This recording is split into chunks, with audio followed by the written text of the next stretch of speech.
नमस्कार दोस्तों, आत्मयोगी भव की इस कड़ी में पीएमसी हिंदी आप सभी का हार्दिक अभिनंदन करता है।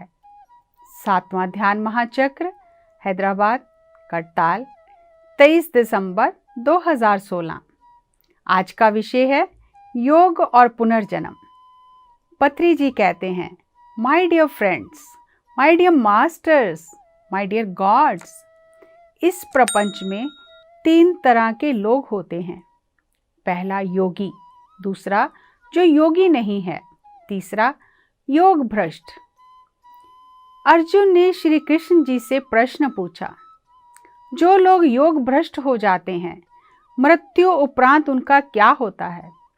श्री कृष्ण ने कहा, वे एक जन्म और लेते हैं। वे किसी धनी या योगी परिवार में जन्म लेकर फिर योग अभ्यास शुरू करते हैं। इस प्रपंच में 3 तरह के लोग हैं, जो योगी बना है, जो योगी नहीं बना है और तीसरा जो योग भ्रष्ट है। कई कारणों से योग भ्रष्ट हो जाते हैं।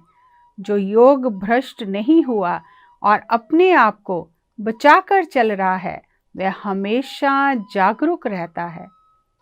आखिरी सांस तक कभी भी योग भ्रष्ट हो सकता है, कभी भी माया में फंस सकता है। अगर कोई आखिरी श्वास तक योगी की तरह रहा, योग भ्रष्ट नहीं हुआ, तो वह श्री कृष्ण जैसा बनेगा। योगी बनने पर बहुत सारी परीक्षा आती है। जो योगी नहीं बना, उसको अपनी परीक्षा का पता भी नहीं चलता। परीक्षा में अनुत्तीर्ण होने पर योगी योग भ्रष्ट हो जाता है। इसलिए योगी हमेशा जागरूक रहता है। मान अपमान, सुख दुख सबको एक जैसा समझता है। वो जानता है कि ये उसकी परीक्षा है, उस अपमान को झेलना ही है। अगर आप अपमान नहीं झेल सकते तो आप योग भ्रष्ट हो जाते हो। हर परिस्थिति को सहन करना, परीक्षा में उत्तीर्ण होना और स्थित प्रज्ञा में रहने से योगी की अवस्था प्राप्त होती है। कोई शिकायत नहीं। आखिरी श्वास तक हमें स्थित प्रज्ञा में रहना है। परिस्थितियां और व्यक्ति आपके रास्ते में चुनौतियां उत्पन्न करेंगे, पर किसी भी परिस्थिति में अपनी मनोस्थिति को नहीं बदलना। यही स्थित प्रज्ञा है।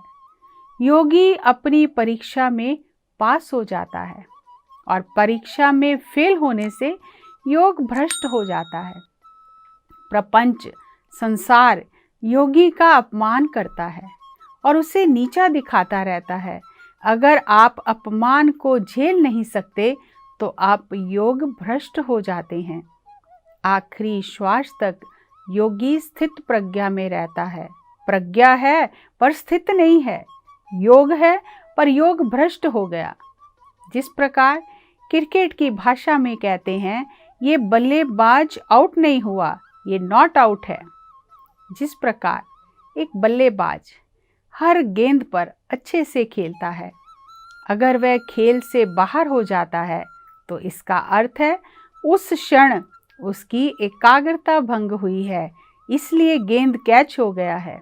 योगी आउट नहीं होता, जैसे बैट्समैन आउट नहीं होता। हर गेंद पर अच्छे से खेलने के लिए जैसी एकाग्रता चाहिए, अभ्यास चाहिए, गावस्कर और सचिन तेंदुलकर बनने के लिए।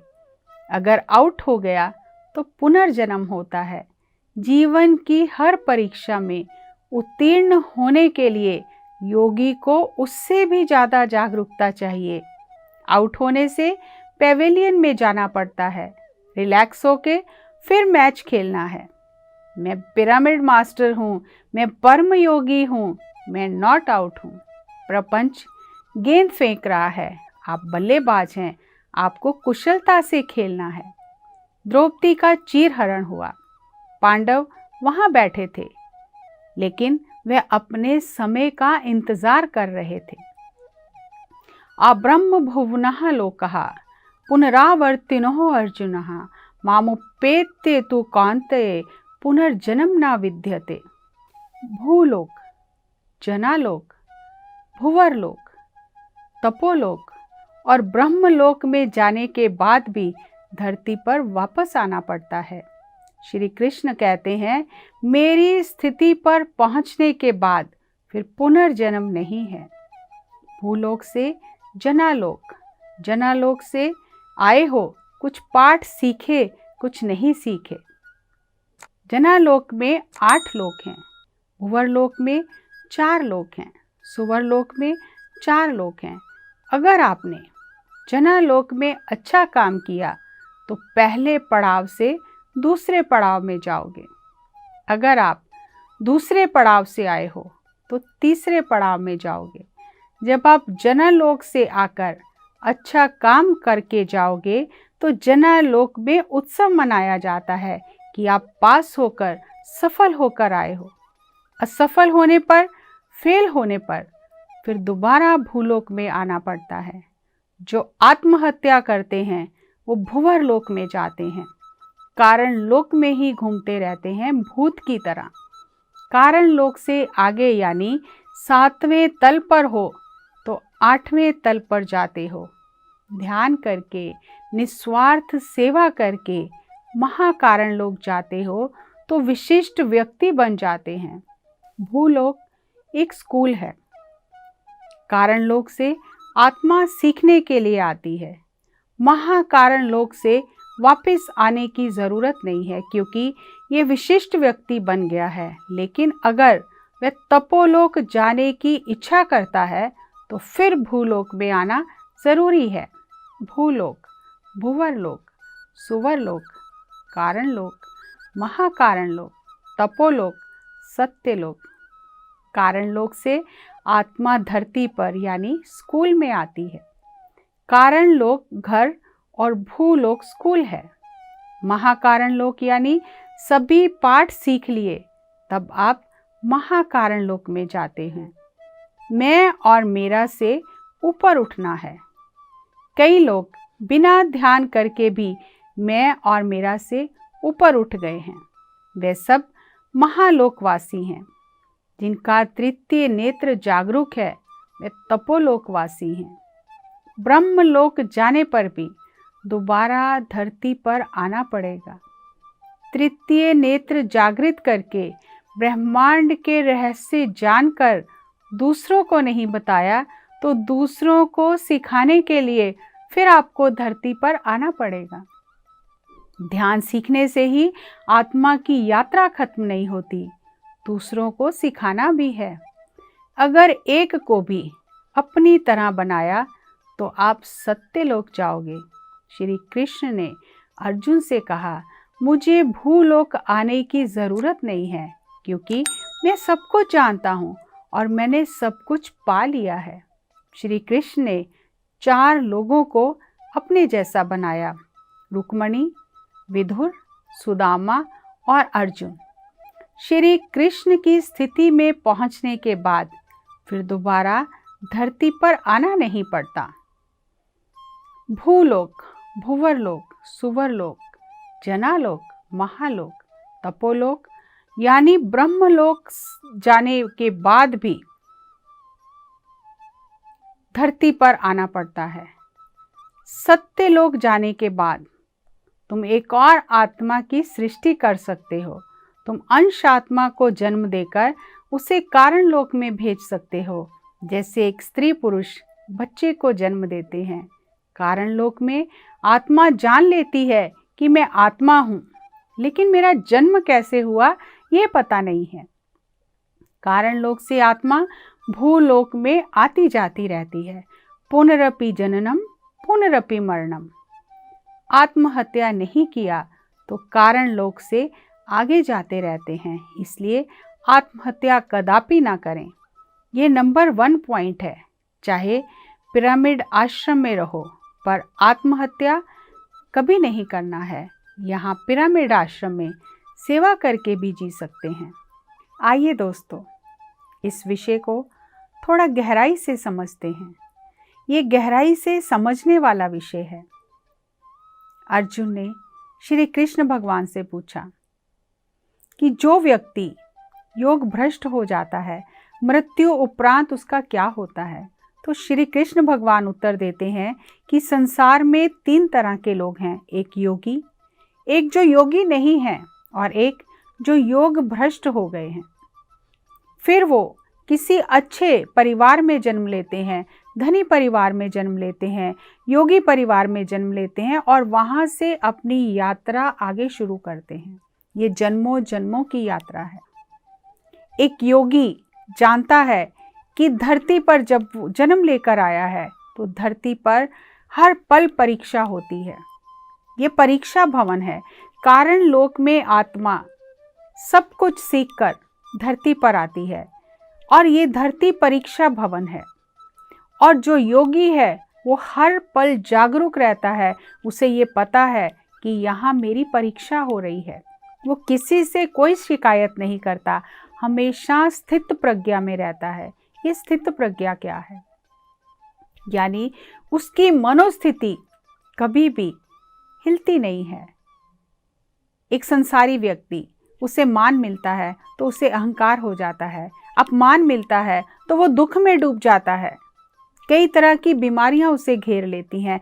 अपमान उससे सहन नहीं होता और मान भी सहन नहीं होता। लेकिन एक योगी है, वो जानता है मान भी अस्थाई है, अपमान भी अस्थाई है। वो स्थित प्रज्ञा में रहता है कि ये भी गुजर जाएगा, ना मान रहेगा ना अपमान रहेगा। परिस्थितियां उसके आगे जो चुनौतियां उत्पन्न करती हैं, उन चुनौतियों में, उन परिस्थितियों में उसकी मनोस्थिति नहीं बदलती। वो केंद्रित रहता है, वो अपनी आत्मा से जुड़ा रहता है, क्योंकि वो जानता है मैं शरीर नहीं, मैं आत्मा हूँ। और अनेक तरह की धरती पर परीक्षा होती है। एक बहुत ही सुंदर उदाहरण है। एक योगी एक गांव के बाहर कुटिया बनाकर तपस्या करता था।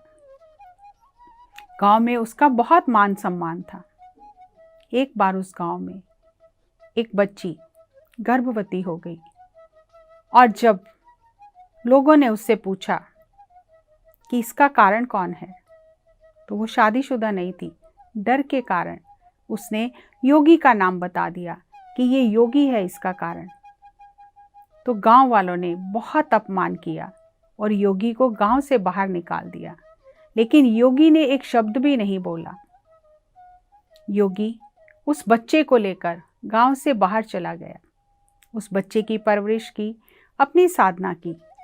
कुछ सालों बाद जब उस बच्ची की शादी हो गई और उसे याद आया, अपने बच्चे की याद आई, तो वो अपने बच्चे को लेने के लिए उस योगी के पास गांव वालों को लेकर गई कि ये मेरा बच्चा है, मुझे मेरा बच्चा वापस चाहिए। गांव वालों ने जाकर योगी से कहा इसका बच्चा वापस दे दो। तो योगी ने तुरंत ही उसका बच्चा वापस दे दिया, एक पल भी नहीं लगाया। तो गांव वाले बहुत हैरान हुए कि जब हमने इतना अपमान करके तुम्हें गांव से बाहर निकाला, तुमने एक शब्द भी नहीं कहा। आज हम तुम्हें मान सम्मान देकर वापस गांव में ले जाना चाहते हैं, आज भी तुम एक शब्द भी नहीं कह रहे हो। इसका कारण क्या है? तुम उसी समय बता सकते थे कि ये बच्चा मेरा नहीं है। लेकिन योगी ने कहा उस समय ये बच्ची बहुत परेशानी में थी, इसका जीवन ही व्यर्थ हो जाता। अगर मेरे चुप रहने से इसका जीवन बच गया तो कोई बात नहीं, ये समय तो बीत ही जाना है। और आज इससे अपने बच्चे की याद आई है, ये बच्चा तो मेरा नहीं है, इसी का बच्चा है, ये लेने आई है, ये खुशी से अपने बच्चे को लेकर जा सकती है।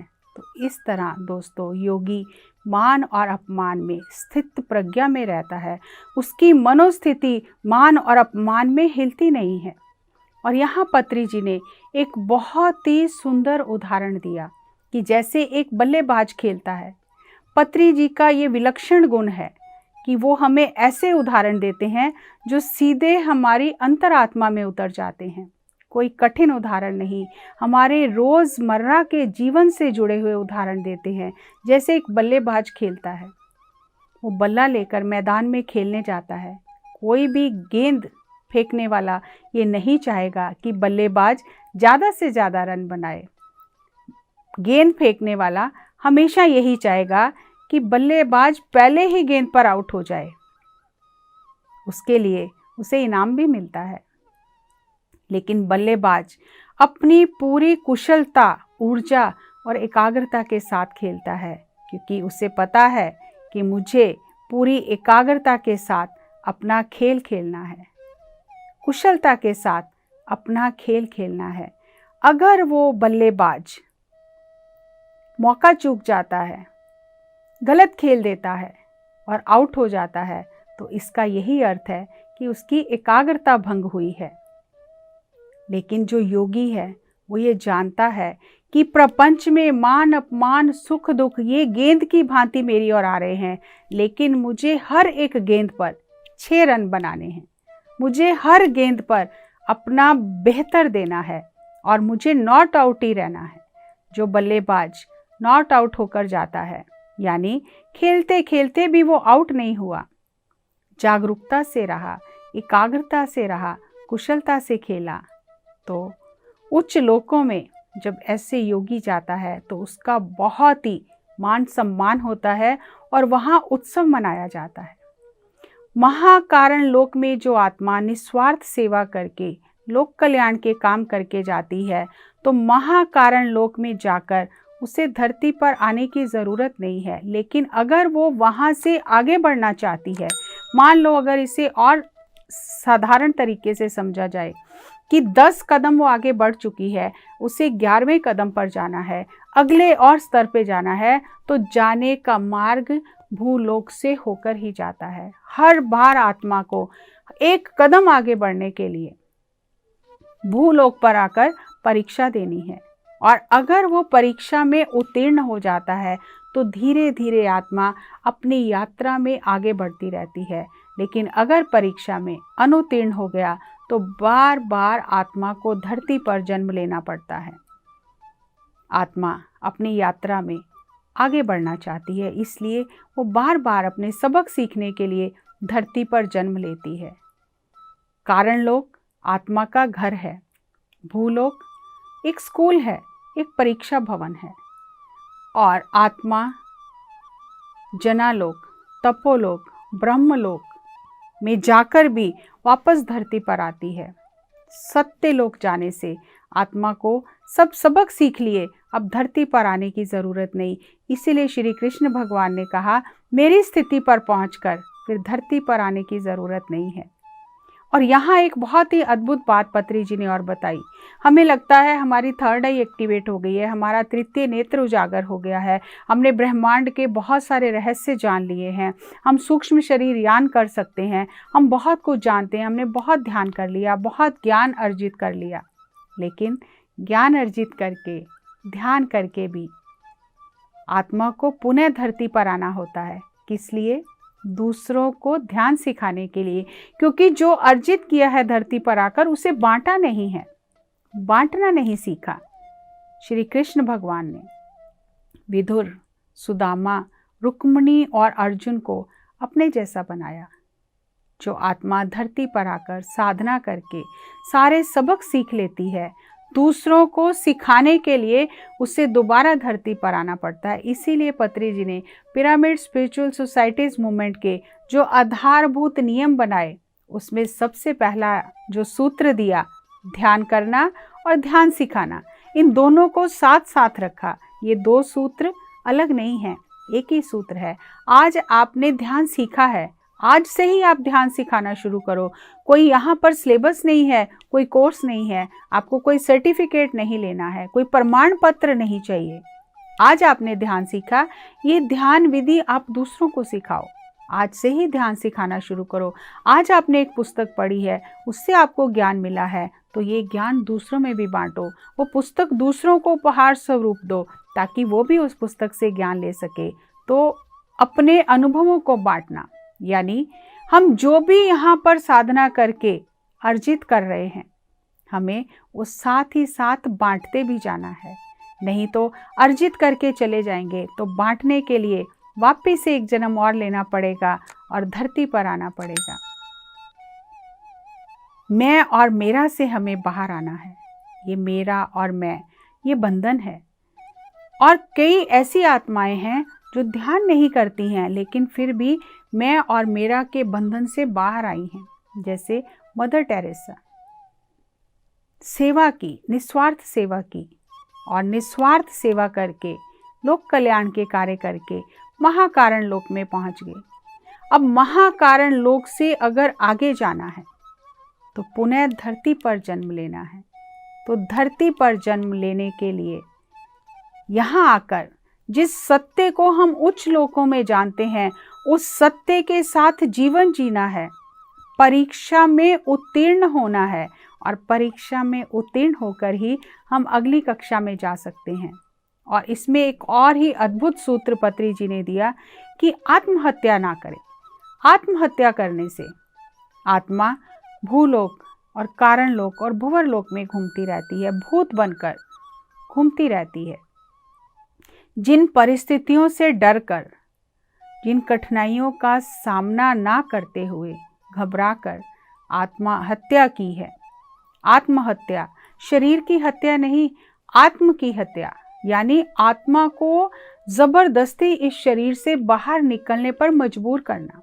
जबकि आत्मा तो मरती नहीं है, शरीर मरता है, लेकिन हम कहते हैं आत्महत्या की है, यानी जबरदस्ती इस शरीर को परेशानियों से घबराकर आत्मा को शरीर से बाहर निकाला है।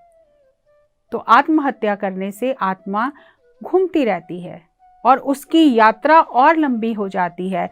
फिर वो धरती पर पुनः जन्म लेने के लिए मास्टर से बार बार प्रार्थना करती है, और जिन परिस्थितियों से घबराकर उसने जन्म लिया है, उससे कठिन परिस्थितियों में उसे फिर जन्म लेना पड़ता है और उस परीक्षा को पास करना पड़ता है।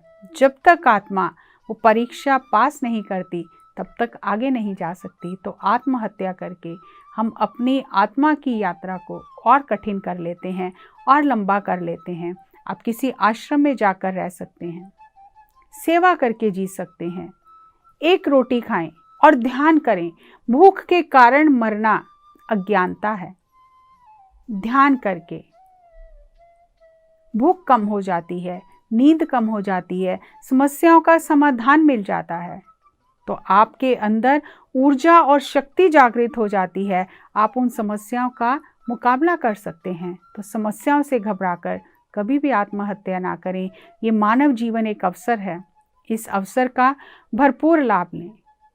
हर एक स्तर पर आगे बढ़ने के लिए अगर हम उत्तीर्ण होकर आगे चलते रहेंगे तो आत्मा हर एक कदम कदम आगे बढ़ती रहेगी और अंत में सत्यलोक पहुंच जाएगी। और सत्यलोक पहुंचकर जैसे एक स्त्री पुरुष